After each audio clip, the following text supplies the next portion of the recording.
মোহনার শয়তানি নিজের চোখে দেখতে পেয়ে আকাশের কাছে সবকিছু খুলে বলল শুভ। হ্যাঁ বন্ধুরা, এমনটাই দেখতে পাবেন। বিস্তারিত জানতে ভিডিওটিতে লাইক দিয়ে চ্যানেলটি সাবস্ক্রাইব করে দেখতে থাকুন। গল্পের শুরুতেই দেখা যাবে শুভ এদিকে কেশবকে শুয়ে দিতে আসে, আর তারপর দেখা যায় ঠাম্মি চলে আসে। ঠাম্মিকে দেখে ভয় পেয়ে যায় আর বলে, ঠাম্মি তুমি? আমি তো ভয় পেয়ে গিয়েছিলাম। আর তখন বলতে থাকে শুভ, যা এবার তুই, সবাই তো সন্দেহ করবে, আমি তো ভেবে নিয়েছিলাম সবাই সন্দেহই করবে। ও কেশবকে শুয়ে দিয়ে মোহনার ঘরে চলে আসে, আর তখন কিছু একটা খুঁজতে থাকে রিপোর্ট। আর তারপর দেখা যাবে ব্রিফকেসটা খুলতে যায়, আর সেই মুহূর্তে মোহনা চলে আসে। মোহনা এসে বলে, কি ব্যাপার? মনে হলো যে এই ঘরে কেউ এসেছিল, কিন্তু কে এসেছিল?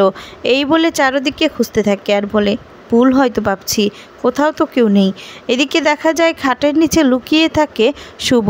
শুভ তখন বলে, ভাগ্যিস লুকিয়ে পড়েছিলাম, আজকে তো না হলে ধরাই পড়ে যেতাম, কি হতো আজকে। আর তখন এটা ভাবতে থাকলে তখন দেখা যায় দেখতে থাকে মোহনা কিছু একটা করতে চাইছে। আর তখন বলে, মোহনা কি করছে? আর তখনই মোহনা কিছু বইপত্র নিতে যাবে, সেই মুহূর্তে নিচে পড়ে যায়। আর এদিকে দেখা যাবে ঋদ্ধি বলে, তোমরা কি বলবে জানি না মা, আমি তোমাকে বলে দিচ্ছি, আমি কিন্তু নদিয়াতে যাব শুভদির কাছে, শুভদিকে আনতে, ঠিক আছে? এখন তোমাদের কি সিদ্ধান্ত সেটা বলো। কি রূপস আর মেচকা, তোমাদের কি সিদ্ধান্ত? তোমরা কি বলতে চাও? তখন বলে, হ্যাঁ নিশ্চয়ই, তো ওদের কাকি মানে তোদের মেজুকাম্মা বা কেউ যদি এই বাড়ির বউ থেকে রাগ করে চলে যেত, আমরা কি বসে থাকতাম এভাবে? নিশ্চয়ই যেতাম। তো শুভর ক্ষেত্রে অন্যথা হবে কেন? তোরা নিশ্চয়ই যাবি। আর তখন এদিকে মেজুকাম্মা বলে, হ্যাঁ ঠিকই তো, তোদের কি মনে নেই যখন বাড়িতে দিদি ছিল না, মানে বর্দি ছিল না, তখন কিন্তু শুভ, আমরা কিন্তু কেউ যাইনি আনতে, শুভই কিন্তু আনতে গিয়েছিল, তাই না? এখন রূপক্স ওরাও বলতে থাকে যে হ্যাঁ শুভই তো আনতে গিয়েছিল। আর এটা আবার জিজ্ঞেস করার কি, শুভকে তো আনতে যেতেই হবে, এভাবে তো বাড়ির বউ বাইরে থাকবে, আমরা বসে থাকতে পারি না। আর তখন দেখা যায় ঋদ্ধি বলতে থাকে, কেউ যাক আর না যাক আমি তো যাব, এটাই আমার শেষ কথা। আর তখন ডোনা নানান কথা বলতে থাকে যে রাগ দেখিয়ে চলে গিয়েছে তার এতটাই দাম, তাকে আনতে যাওয়ার কি প্রয়োজন আছে। আর অন্যদিকে দেখা যায় মোহনা সেই বইটা উঠাতে যাবে, এদিকে তো শুভ ভয় পেয়ে যায়। আর শুভ বলতে থাকে, এবার যদি দেখে ফেলে আমাকে, না কি করব আমি, এবার মনে হচ্ছে আমি ধরাই পড়ব। আর যেই মুহূর্তে উঠাতে যাবে এদিকে মোহনা বইটা, আর তখনই আদির কণ্ঠস্বর শুনতে পায় যে আদি আসছে।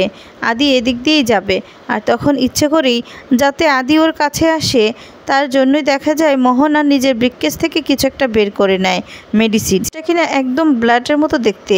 আর তখন এদিকে সবটাই শুভ দেখতে পায়। শুভ দেখে অবাক হয়ে যায় আর বলে যে কি করতে চাইছে কি মোহনা, কিছুই তো বুঝতে পারছি না, ভালো করে তো দেখতেও পারছি না, এবার কি করব? এবার কি মাথাটা বের করে একটু দেখব? তখন বলে না থাক। আর তখনই দেখা যায় একটা মেডিসিন রক্তের মতো দেখা যায়, সেটা নিচে ফেলে তারপর নিজের হাতের মধ্যে লাগিয়ে নেয়, যাতে করে বোঝা যায় যে হাতটা কেটে গেছে। আর তখন সেখান দিয়ে আদি যেতে লাগলে চিৎকার করে কান্না করতে থাকে মোহনা। সেই মুহূর্তে এদিকে আদি বলে, মোহনা কি হয়েছে, তুমি ঠিক আছো তো? তখন বলে, হাতটা কেটে গেছে আয়ান। এই বললে তখন আদি দেখতে পায়, আর ফার্স্ট এড বক্সটা নিয়ে মেডিসিন দিয়ে ড্রেসিং করে আর ওখানে ব্যান্ডেজ করে দিতে থাকে। তারপর দেখা যাবে এদিকে সবটা দেখে তো শুভ চমকে গিয়ে বলতে থাকে, এতটা খারাপ মোহনা, এই মেয়েটি এতটা খারাপ? আদি তুমি বুঝতে পারছো না, এটা একটা রং, আর এটা রক্ত নয়, তুমি বুঝতে পারছো না কেন আদি? এখন তো চোখে আঙুল দিয়ে দেখিয়েও দিতে পারবো না আদি যে এই মেয়েটা অভিনয় করছে, এখন তো আমি অন্য রূপে আছি, ধরা পড়ে যাব। আর তখন সেখান থেকে মোহনাও চলে যায়, আদিও চলে যায়। আর তারপর দেখা যাবে সবাই মিলে শুভর ব্যাপারটা নিয়ে নানান কথা বলতে লাগলে সেই মুহূর্তে সেখানে ঠাম্মি চলে আসে। আর ঠাম্মি কিভাবে শুভর নদিয়াতে যেন না যাওয়া হয় সেটাই ভাবতে থাকে, কারণ সেখানে গেলে তো ধরা পড়ে যাবে। ঠাম্মি তখন বলে, এই সমস্ত কথা আসছে কোথা থেকে? আমি যেই জায়গায় বারণ করেছি যে না যেতে হবে না, কারণ একাই গেছে, ওর ইচ্ছেতেই ও গেছে, ওর ইচ্ছেতেই এই বাড়িতেও ফিরে আসবে। আর তারপরে দেখা যাবে সেখানে শুভ আসে, শুভ এসে চলে যাবে। আর তারপর শুভকে দেখে সেবন্তী বলে, কি ব্যাপার, তুমি এখনও যাওনি? আর তখন বলে, না আসলে। এরপর দেখা যায় ঠাম্মি কথা কাটানোর জন্য বলে, যা অনেক রাত হয়ে গেছে, আর অনেক রাত হয়েছে বলে কাল আবার টাইম ছাড়া টাইমে আসো না, কাল কিন্তু টাইম মতোই আসবে, আসবে, বুঝতে পেরেছো? তখন বলে ঠিক আছে ম্যাম। এরপর চলে যেতে লাগে আর হঠাৎ করেই আবার থেমে যায়। এদিকে ঠাম্মি ভয় পেয়ে যায় আর বলে যা শুভ যা, সবার মনে তো তখন সন্দেহ জাগবে, যা। আর তখন এদিকে শুভ দেখতে পায় যে ডোনাকে এদিকে সেবন্তী বলছে যে একটু কেশবের কাছে যেতে। সেবন্তী কথা বলে তারপর যাচ্ছে। আর তারপর এদিকে পূরবী ওর নামে নানান কথা বলতে থাকে যে এভাবে দাম দেখিয়ে চলে গেল কেন, ওকে তো কেউ তাড়িয়ে দেয়নি না, এখন আমরা সবাই হাতে পায়ে ধরে তারপর আনবো নাকি? মেজুকাম্মা তারপর বলে আচ্ছা এভাবে এমন করছিস কেন ছোট, তোরা তো মোহনাকে নিয়ে অনেক আদিক্ষেতা করছিস। তখন বলে যে মেজদি ভাই শুনতে পেয়ে যাবে তো। আর তখন বলে যে এমন করব না, জানো না মোহনার দাদা কতটা শাসিয়ে গিয়েছে, এরপর মোহনার দাদা তো আমাদের উপর খেপে যাবে, তখন কি হবে ভাবতে পারছো? আর তখন এদিকে দেখা যায় থেমে যায় হঠাৎ করেই শুভ, আর শুভর থেমে যাওয়াটা সবাই দেখতে পায়।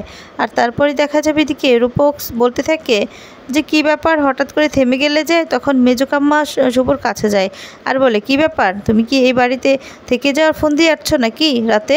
আর তখন বলে না আসলে ম্যাম আমি না মোবাইলটা রেখে গিয়েছি, এই বলে মোবাইলটা আনতে চায়। আর তখনই মোবাইলটা নিয়ে আসে। এরপর বলে আচ্ছা যাও ঠিক আছে। তখন এদিকে শুভ ভাবতে থাকে ও তুই যা। তখনই আবার থেমে গিয়ে বলতে থাকে যে তার জল তৃষ্ণা পেয়েছে। মেজুকাম্মা বলে তুমি না সত্যি কি যে করো, একবার জল তৃষ্ণা, এমনিতে তো রাতের খাবার আমাদের হারাম করে দিয়েছো, রান্নাটা খারাপ করে, একবার বলছো মোবাইল রেখেছি, একবার বলছো জল খাবো। আচ্ছা নাও। মেজুকাম্মা জল এনে দেয় আর তখন জলটা খায় শুভ, খেয়ে তারপরে বেরিয়ে যাবে। এদিকে তখন বলে যে কেশবকে ছাড়া তো আমার যেতেও ইচ্ছে করছে না। আর তখন এদিকে ঠাম্মি মনে মনে বলতে থাকে না শুভ এরকম করিস না, তুই বেরিয়ে যা, নয়তো সবার তো সন্দেহটা বেড়েই যাবে। আর সেই মুহূর্তে দেখা যায় সেখানে আকাশ সেন চলে আসে। শুভ বের হতে যাবে, শুভর সাথে ধাক্কা খায়। শুভ তখন বাহিরে চলে যায় আর তখনই আড়াল থেকে সব কিছু দেখতে থাকে। এদিকে আকাশ সেন চলে আসে আর সবাই আকাশকে দেখে অবাক হয়ে যায়। সবাই তখন বিশেষ করে সেবন্তী বলতে থাকে যে এত রাতে। আর তখন বলে আসলে এত রাতে আমি আমার বোনকে দেখতে এসেছি, তো আপনাদের কাছে আমি কৈফিয়ত দেব না, আমার যখন খুশি আমি তখন আসব। আর তারপর কিছু জিনিসপত্র নিয়ে আসে, সেগুলো মোহনার হাতে দেয়, দিয়ে তখন বলে মা পাঠিয়েছে। আর তখন দেখতে পায় চকলেট, আরও কিছু কেনাকাটা করে নিয়ে আসে। আর তখন দেখে খুশি হয়ে যায় মোহনা। আর তারপর দেখা যাবে বলতে থাকে আসলে এই পরিবারটা না স্বার্থপর, বুঝতে পেরেছিস, তোর কি পছন্দ সেটা তো আর ওরা দেখবে না, তাই না? আর নানান কথা কটু কথা বলতে থাকে। তখন সেবন্তী বলে আচ্ছা আকাশ তোমার এমন মনে হচ্ছে কেন যে আমরা তোমার বোনকে অত্যাচার করছি? তুমি যেদিন বাড়িতে দিয়ে গিয়েছিলে না, তুমি কিন্তু জোর করে দিয়ে গিয়েছিলে, ঠিক আছে, আমরা কিন্তু কেউ কিচ্ছু বলিনি। তখন বলে দেব না, দেব তো, আপনাদের বাড়ির ছেলে কি কাণ্ড করেছে সেটা কি আপনাদের মনে নেই? শোনেন মিস্টার রয়, আপনাদের সাথে আমার কোনো সম্পর্ক নেই। আর আগে একটা কি সম্পর্ক ছিল, বন্ধুত্বর সম্পর্ক। এখন কি সম্পর্ক জানেন তো? এখন আমার সেই সম্পর্কর থেকেও অনেক বড় সম্পর্ক, শত্রু সম্পর্ক। তখন বলে সেটা তুমি ভেবে নিচ্ছ, আমরা তো ভাবছি না তোমাকে শত্রু, তোমার সাথে আমাদের একটা বিজনেসের সম্পর্ক আছে।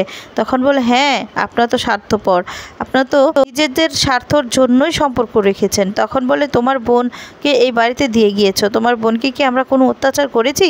করিনি তো। এরপর বলে যে না, আপনার বাড়ির ছেলে কি করলো, যখন অ্যাক্সিডেন্ট হলো আমার বোন তাকে সাহায্য করেছে, আমার বোন তাকে নিয়ে সুস্থ করেছে। আর তার প্রতিদানে কি পেল? আপনার ছেলে প্রতারণা করলো আমার বোনের সাথে, তাই না? তো তার শাস্তি তো পেতেই হবে। তখন সেখানে আদি আসে আর বলে ওই তো আপনার বাড়ির ছেলে এসেছে। এদিকে সবটা দেখতে থাকে শুভ আড়াল থেকে আর চমকে যায় আকাশে।